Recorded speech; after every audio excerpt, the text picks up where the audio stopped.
Hello and welcome to a new vlog. আজকের এই ভিডিওটা হচ্ছে জামাই ষষ্ঠী স্পেশাল একটা ভিডিও। এটা হচ্ছে জামাই ষষ্ঠীর দিনে দুপুরের সমস্ত মেনু এখানে রয়েছে।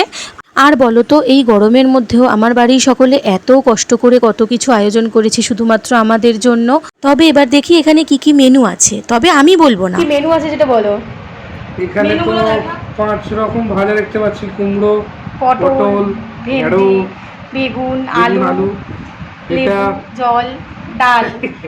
এটা হচ্ছে দই পটল, এটা মালাই চিংড়ি, এটা কাতলা বাহার, চিকেন, মাটন, চাটনি, মিষ্টি, ওরে বাবা, আবার স্যালাড, কোল্ড ড্রিঙ্ক।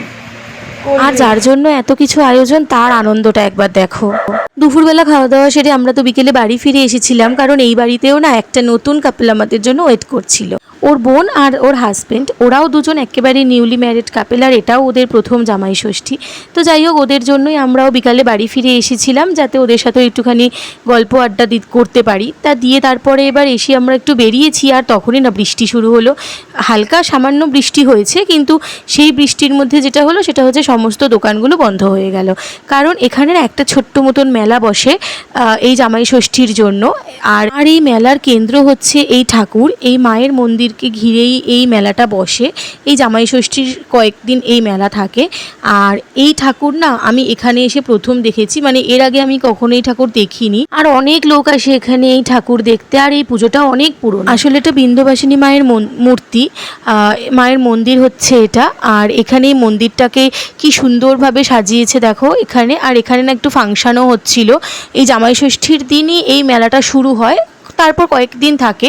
আমি আসলে সঠিক জানি না যে কয়েকদিন থাকে। আর এই দিন আমরা গিয়েছিলামই আসলে মাকে দর্শন করতে, মানে মেলা দেখার থেকেও বেশি ইম্পর্টেন্ট ছিল যে মায়ের দর্শন করাটা। তো আমরা এই 4 জন মিলে গেছিলাম ওখানে। আর আমরা এমনিতে রাত করেই গিয়েছিলাম ওখানে, যেহেতু বাড়ির পাশেই মেলা সেহেতু। আর আমরা এমনিতে কিছু খাইও নি, কিছুই করিনি, কারণ দুপুরবেলাতে এত খাওয়া দাওয়া হয়েছিল, আবার রাত্রিবেলাও অনেক কিছু খাওয়া দাওয়া ছিল। জাস্ট ঘুরে ঠাকুর মূর্তি দেখে আমরা চলে এসেছিলাম। যদিও বাড়িতে এসে আমরা অনেক রাত অবধি সবাই মিলে অনেক গল্প করেছিলাম। আর এভাবে এই দিনটা কেটে গেল। Bye bye.